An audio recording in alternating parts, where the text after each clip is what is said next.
DJ Dinesh Bettiah. पांडू कहाँ बड़ा तू? तू तो 10 के आवे वाला रहा, आज 12 हो गए।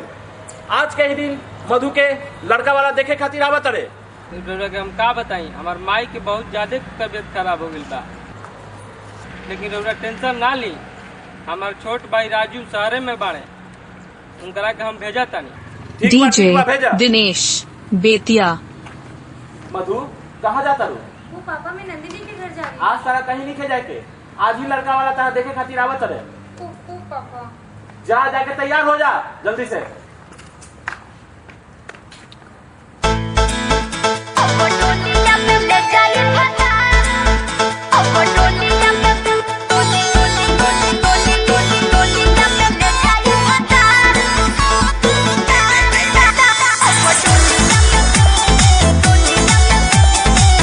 डीजे दिनेश बेतिया।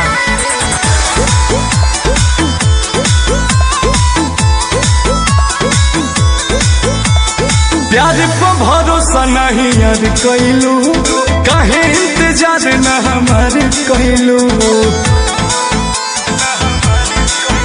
और प्यार पे भरोसा नहीं यार कैलू, काहे इंतजार न हमार कैलू।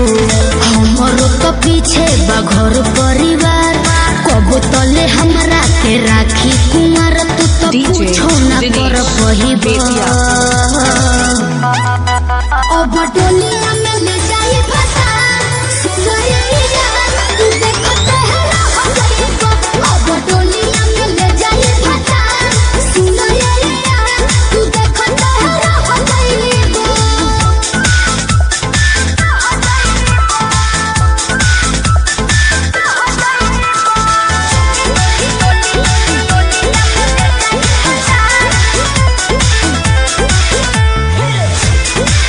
डीजे दिनेश बेतिया।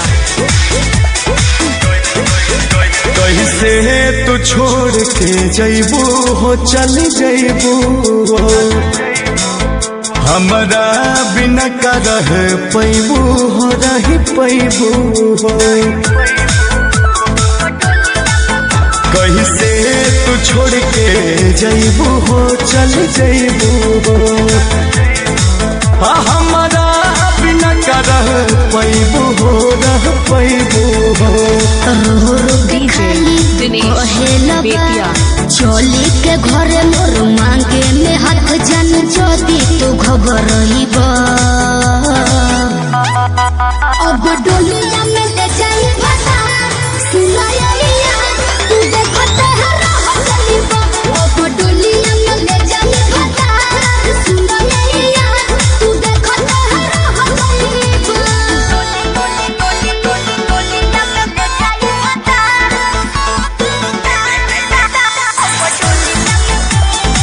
डीजे दिनेश बेतिया।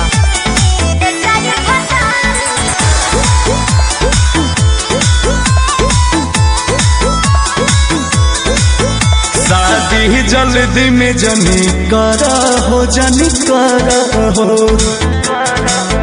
अंकुश के बेट तनी करा हो, तनी करा हो।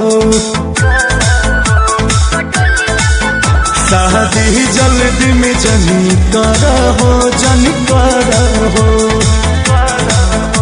डीजे दिनेश तनी बेतिया। करा हो, तनी करा हो। शादी के हमरो तो हो ही अफसोस, बाकी जाने हमें तोहारे हो ही दोस्त। जदि अब न समझ पाइब, अब डोलिया के ले जाई फसा, सुनो ये यार तू देखो तेरा हो गई बा। अब डोलिया में ले जाई फसा, सुनो ये यार तू देखो तेरा हो गई बा। डीजे दिनेश बेतिया।